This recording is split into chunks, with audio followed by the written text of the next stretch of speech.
whose idea it was first, but when I heard about the opportunity, I really thought it was a good idea. Seems really unique.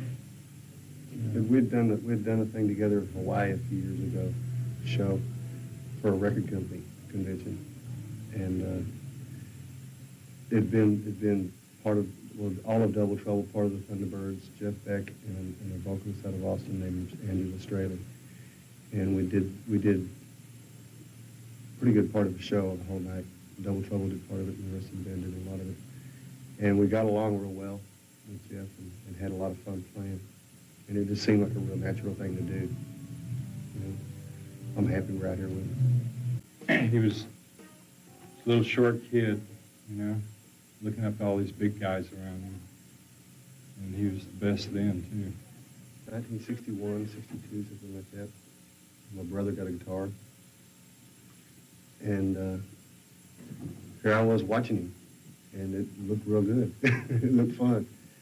And one thing led to another, you know. He would leave the room, I'd pick his guitar up. He'd tell me to leave it alone, I'd pick it up, you know. And then I got one for my birthday.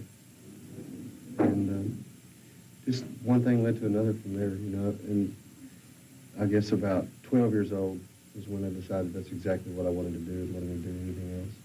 Comparisons, I guess, are just things people can use to try to describe things. And if you only listen to them for that reason, that's okay. But you know,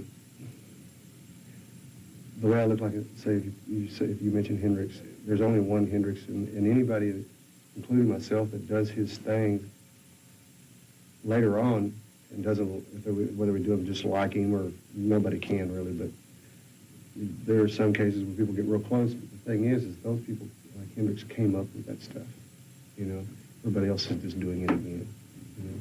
And it's fun and everything, and it's flattering sometimes, but the reality of it's just you know, I just do what I do. Hopefully I'll come up with things that are mine, you know, and keep on going with what's already been given us as influences, you know.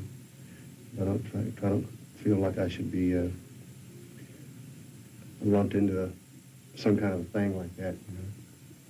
It doesn't feel right. Every record we make is mostly live in the studio. It's just what's missing in that case is the people. And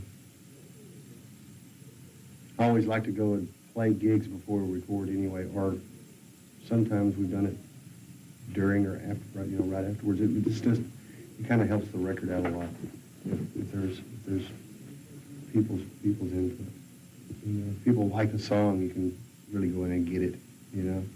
Rehearsal for Live Alive, just kind of doing more like a sound check kind of deal, and started just jamming the song.